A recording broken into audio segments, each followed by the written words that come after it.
So I'd like to welcome Professor Jürgen Bolten, who's at the University of Jena, and for over 20 years now has had a chair for intercultural business communication. So hello, Mr. Bolten. Hi, Pete. Richards. Hi. So I've got a few questions for you, and hopefully this will help our students. So the first one I'd like to ask is, what do you think is the most common misconception regarding intercultural communication that people have? Oh, that's not easy because there are three views are widespread, and perhaps I can talk about that. And first, I think globalization is gradually creating a one world culture anyway.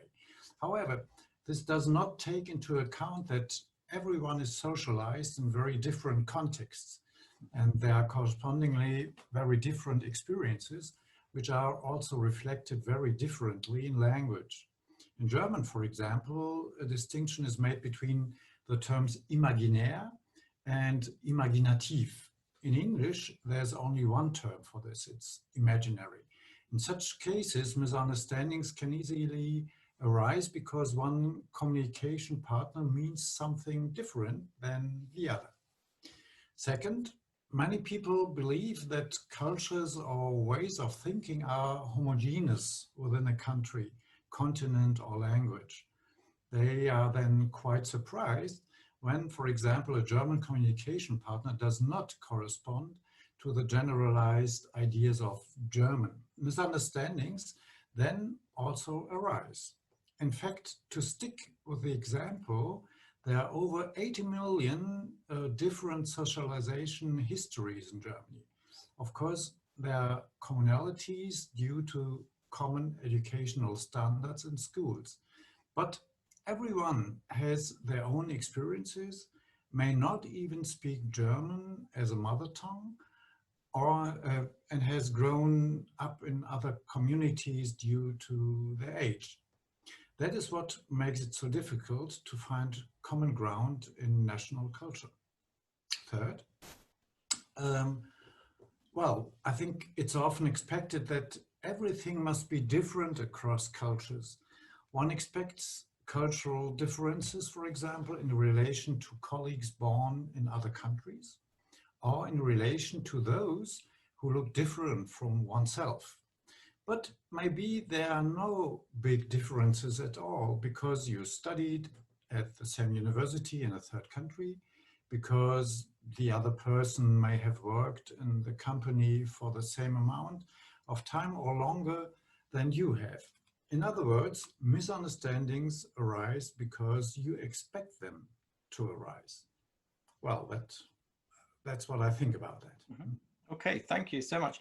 You said there are 80 million different socialization experiences in Germany. So I imagine that you mean this idea of life world, that people have their own life world, and that's made up of many different cultures that people belong to. Have I understood that correctly? And could you tell me what you think, what is a life world? I think it's yes. Mm-hmm. So I think the concept of life world was designed by the sociologists Schütz and Luttmann, and life worlds have the advantage over national cultures that they are variable in scope. They designate fields of actors, and in this way they do justice to the fact that every person belongs to many different life worlds or cultures. Identities are made up for the different relationships that people maintain with different life worlds. So I have relationships to my family environment and thus to the environments of my wife and children. And in the same way, I have relationships to my professional life, in the life worlds of my living environments. And for example, if I live in two cities, my life world relationships multiply. So my identity is all the more multiple, the less static and constant my life world relationships are. To come back to your question, I think cultures do not appear as homogeneous containers. from this perspective, they are fuzzy, I would say, and characterized by diversity. Mm-hmm. So we can see that we belong to many different cultures. We have partial membership of many cultures or life worlds. So if we can only use national cultures to a limited extent because of maybe people have the same school socialization, some laws are similar, and some media consumption is similar. So if we can't really use that as being, when communicating with people, then how do we communicate with somebody? If I'm in a situation with very strange behaviors for me, from people around me, then how can I get on with these people? What should I be looking to do, or which attitude should I have? Well, you mean the zooming effect, probably, huh? Could be. Tell us about zooming. Okay, yeah. So to stay in the picture of the life worlds, I can view and understand each of my life worlds more or less intensively. The closer I zoom in, the more detailed facts become visible. So the natural scientist and mathematician Mandelbrot once described this from a scientific perspective, using the question of how large the UK is as an example.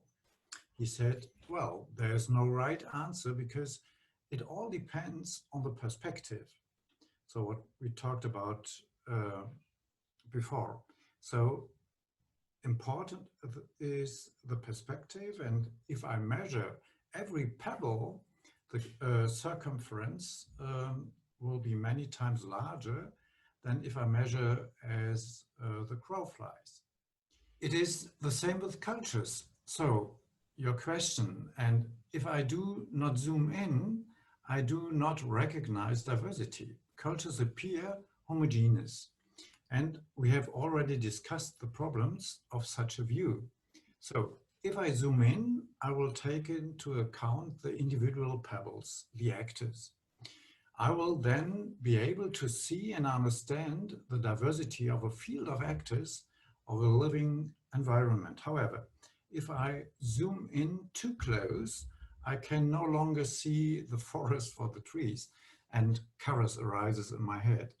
So this is why it is important to switch between zoom settings in cultural analysis and to remember whether the person to whom I describe a cultural field of activity is already familiar with it or not. In the first case, I will zoom in more than in the last. To come back to the aspect of interculturality, the closer I zoom in on the field of actors, the better I see how actors interact. Similar to microscopy, structures become dynamic at some point when you zoom in. You see processes and not just seemingly lifeless structures.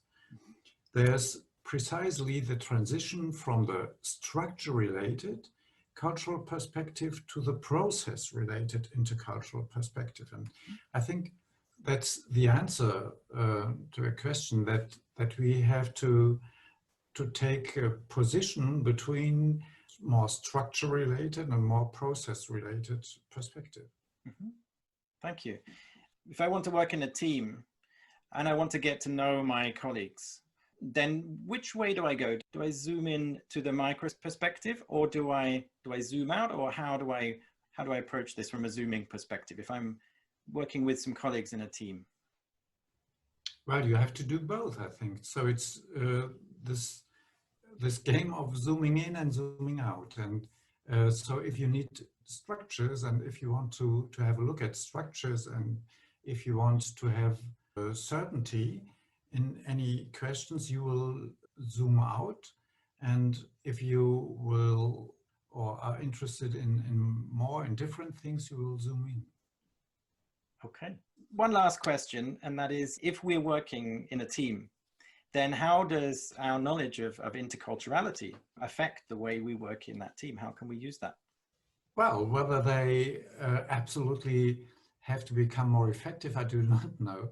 So I think this question is rather one for economics. But I think it would be good if we could work together. And that is why it is important to keep an eye on the dynamics. So how does the other person behave? How and why is our relationship changing? Do we have common goals, for example? Are there any misunderstandings that we need to talk about? How can I show appreciation for the other person, and what can we learn from each other? So these are still questions that shape the dynamics of a relationship and which should be kept in mind. In relational cultural studies, and that's the new perspective, I think, in cultural studies, so the relational cultural studies, we speak of perspective reflexity first and perspective reciprocity second. So the first makes me reflect my own perspective continuously. The second demands empathy and enables me within limits to take on the perspective of others and to react to it. Mm-hmm. Okay, thank you. Okay, so thank you very much for your time. That was extremely interesting and will be useful for our students. So, and I know you're very busy. So, yeah, I'll just say thank you, and I will see you soon. Thank you. Bye-bye. Thanks. Bye-bye.